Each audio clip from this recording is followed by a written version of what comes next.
इस्लाम की ये बुराई है कि वो खुद के शासन पर भरोसा रखता है और उसका विचार देश के शासन से मेल नहीं खाता। मुसलमानों की वफादारी उस देश के लिए नहीं होती जिसमें वो रहते हैं, बल्कि उनकी वफादारी अपने धर्म के लिए होती है जिसका कि वो पालन करते हैं। जहाँ इस्लाम का शासन होता है, मुसलमान वहीं विश्वास महसूस करते हैं। दूसरे शब्दों में कहें तो इस्लाम एक सच्चे मुसलमान को भारत को अपनी मातृभूमि मानने की इजाज़त नहीं देता। अगर आपको लग रहा है कि मेरे विचार हैं तो आप गलत हैं। भारत के मुसलमानों के बारे में ये विचार हैं डॉक्टर बाबा साहेब अम्बेडकर के। आप सोच रहे होंगे कि मैं आज फिर से डॉक्टर बाबा साहब अम्बेडकर के विचार आपको क्यों बता रहा हूँ। दरअसल इसकी वजह है भोपाल और मुंबई के भिंडी बाजार में हुआ फ्रांस के खिलाफ प्रदर्शन। भोपाल के इकबाल मैदान में हजारों की तादाद में मुसलमान जुटे और उन्होंने फ्रांस और फ्रांस के राष्ट्रपति मैक्रों के खिलाफ जमकर नारेबाजी की। तेरा मेरा रिश्ता क्या, ला इलाहा इल्लल्लाह की तर्ज पर भोपाल के मुसलमानों ने मांग रखी कि भारत सरकार फ्रांस के साथ एक्सपोर्ट इंपोर्ट बंद कर दे। यानी ये मुस्लिम प्रदर्शनकारी कहना चाह रहे थे कि भारत फ्रांस से मिलने वाले राफेल फाइटर प्लेन की अगली खेप लेने से इनकार कर दे। ऐसा लगता है कि इन लोगों को भारत की सुरक्षा से ज़्यादा इस्लाम की चिंता है। यहाँ तक कि भोपाल में पोस्टरों में राष्ट्रपति मैक्रों को खून पीने वाले ड्रैकुला की तरह दिखाया गया। इस प्रदर्शन में इस्लाम के नाम पर कोविड गाइडलाइंस की जमकर धज्जियाँ उड़ाई गईं, जिसके बाद इस प्रदर्शन के करता धरता विधायक आरिफ मसूद समेत 2000 लोगों पर भोपाल पुलिस ने केस दर्ज कर लिया है। उधर मुंबई के भिंडी बाजार में मुसलमानों ने 2 कदम आगे निकल गए। वहां उन्होंने सड़कों पर फ्रांस के राष्ट्रपति के पोस्टर चिपका दिए, जिनके ऊपर से दिन भर गाड़ियां गुजरती रहीं। सोचिए, इस देश में खुल्लम खुल्ला किस तरह से भारत के मित्र देश के राष्ट्राध्यक्ष का अपमान किया गया। हैरत की बात है कि जब भोपाल और मुंबई की सड़कों पर मुसलमान प्रदर्शन कर रहे थे, तब एक कट्टरपंथी मुसलमान फ्रांस के नीस शहर में 3 बेगुनाहों का बेदर्दी से गला रेत रहा था। दरअसल भारत के मुसलमान जो सोशल मीडिया पर बायकॉट फ्रांस का जो ट्रेंड चला रहे हैं या फिर सड़कों पर फ्रांस मुर्दाबाद के नारे लगा रहे हैं, असल में इन शांति दूतों को सोशल मीडिया पर बायकॉट टेररिज्म और सड़कों पर आतंकवाद मुर्दाबाद के नारे लगाना चाहिए। लेकिन क्या करें, इन लोगों को देश के संबंध, उसके हितों से ज़्यादा अपने धर्म की चिंता है। लेकिन ये सोच कोई नई नहीं है। भारतीय मुसलमानों ने हमेशा से भारत की विदेश नीति के खिलाफ जाकर धर्म के नाम पर देश का नुकसान किया है। इतिहास गवाह है कि अपनी इंटरनेशनल कट्टर सोच के कारण भारतीय मुसलमानों ने 100 साल पहले 1920 में तुर्की के खलीफा के लिए यहाँ खून बहाया, तो 100 साल बाद 2020 में फ्रांस के नाम पर यहाँ फिर से माहौल खराब किया जा रहा है। इनके लिए धर्म कैसे देश के ऊपर होता है, इसकी मिसाल है टर्की के राष्ट्रपति एर्दोगन का भारत से मिल रहा समर्थन। ये सबको पता है कि टर्की और उसके राष्ट्रपति एर्दोगन कश्मीर के नाम पर पूरी दुनिया में भारत के खिलाफ मुहिम छेड़ रहे हैं। लेकिन अगर आप ट्विटर पर एर्दोगन को फॉलो करने वालों पर नज़र डालेंगे तो इसमें हज़ारों हज़ार की तादाद में भारतीय मुसलमान मिलेंगे। वैसे किसी को फॉलो करना कोई गलत बात नहीं है, लेकिन ये लोग पूरे जज्बे के साथ एर्दोगन के हर ट्वीट को रीट्वीट करते फिरते हैं। एर्दोगन को ये इसलिए समर्थन करते हैं क्योंकि उसके अंदर इनको अपना एक नया खलीफा नज़र आता है। आपको ये भी याद होगा कि कोरोना काल की शुरुआत में कैसे भारतीय मुसलमानों ने भारत को बदनाम करते हुए इस्लामोफोबिया की आड़ में अरब देशों को शिकायती खत लिखे थे। वहीं भारत के एक और दोस्त इजराइल के मामले में भी ऐसा ही है। आए दिन फिलिस्तीन के हक में भारत के मुसलमान सेव गाज़ा का ट्रेंड चलाते हैं। नरेंद्र मोदी जब इजराइल की यात्रा पर जाते हैं तो भारतीय मुसलमान इस बात का विरोध करते हैं कि मोदी इजराइल के साथ साथ फिलिस्तीन क्यों नहीं जाते, जैसे कि कोई जंग के टूर हो कि बैंकॉक जा रहे हैं तो पटाया भी जाना पड़ेगा। दरअसल 1947 के बाद से फिलिस्तीन की समस्या भारतीय मुसलमानों का प्रिय विषय रही है। भारत के मुसलमानों को इजराइल से इतनी नफरत है कि 90 के दशक तक भारत की किसी भी सरकार की हिम्मत नहीं हुई कि वो इजराइल के साथ कोई डिप्लोमेटिक यानी राजनीतिक संबंध बना सके। 90 के दौर तक भारत और इजराइल के संबंध सिर्फ देश के मुस्लिम दबाव से तय होते थे।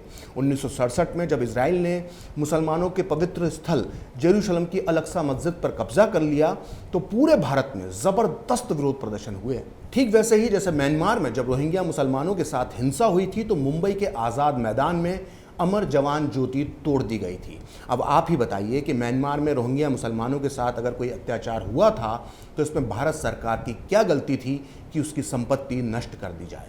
दरअसल इतिहास गवाह है कि इन्हें अपने घर से ज़्यादा अपने विदेशी मुस्लिम भाइयों के घर की ज़्यादा चिंता होती है। और फिर ऊपर से ये कहते हैं कि सभी का खून शामिल है यहाँ की मिट्टी में। आप लोगों को मेरी बात इस्लामोफोबिक ना लगे, इसलिए मैं यहाँ उदाहरण देना चाहता हूँ उस शख्स का जिसकी धर्मनिरपेक्षता पर कोई भी सवाल नहीं उठा सकता। उस शख्स का नाम है जवाहरलाल नेहरू। खिलाफत आंदोलन और मुस्लिम सोच के बारे में जो नेहरू ने लिखा है उसे हर मुसलमान को पढ़ना चाहिए, क्योंकि ये सोच आज तक नहीं बदली है।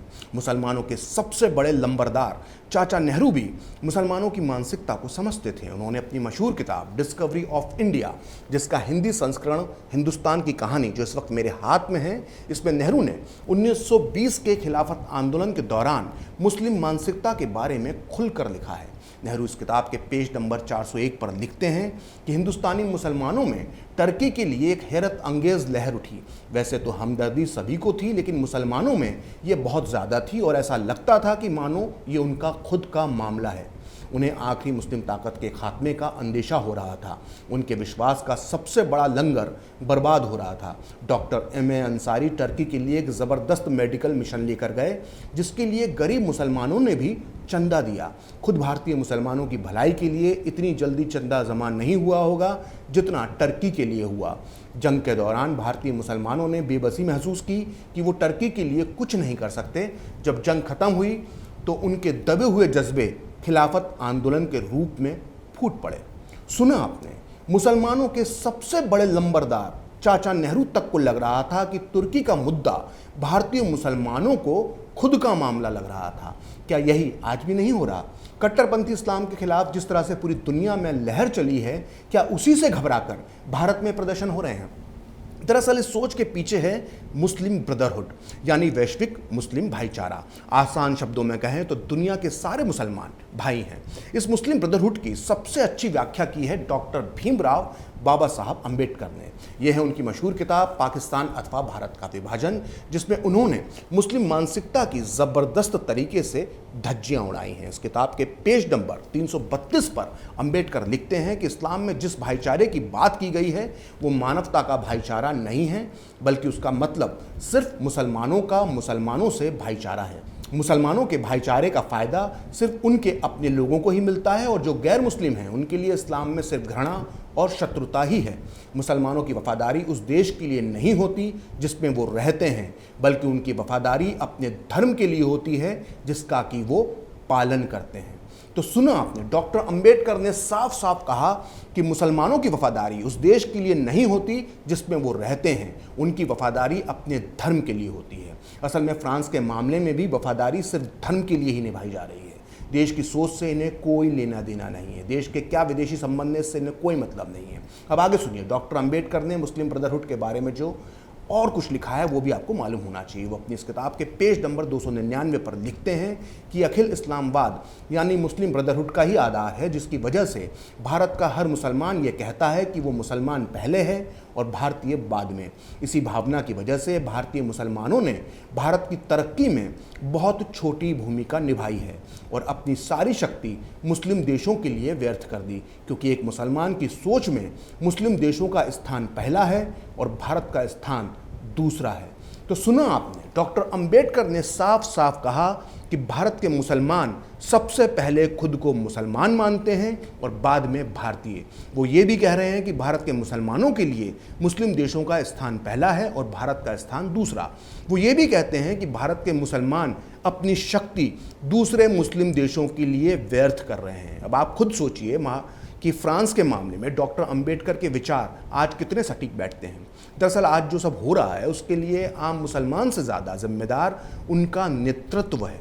भारत में हमेशा से मुसलमानों का नेतृत्व करने वाले नेताओं ने कट्टरता और अलगाववाद का साथ दिया है, जिसका फल आज ये देश भुगत रहा है। इन्हीं में से एक थे मौलाना मोहम्मद अली जौहर। ये खिलाफत आंदोलन के नेता थे और इन्हीं के नाम पर रामपुर में आज़म खान ने यूनिवर्सिटी बनाई है। खिलाफत आंदोलन के दौरान जब ब्रिटिश सरकार ने मौलाना मोहम्मद अली जौहर को गिरफ्तार कर लिया तो उन्होंने भरी अदालत में जो घटिया दलीलें दी वो आज भी आपको सुनना चाहिए। वर्तमान में जो हो रहा है उसकी झलक आपको मौलाना की उस दलील में सुनाई देगी।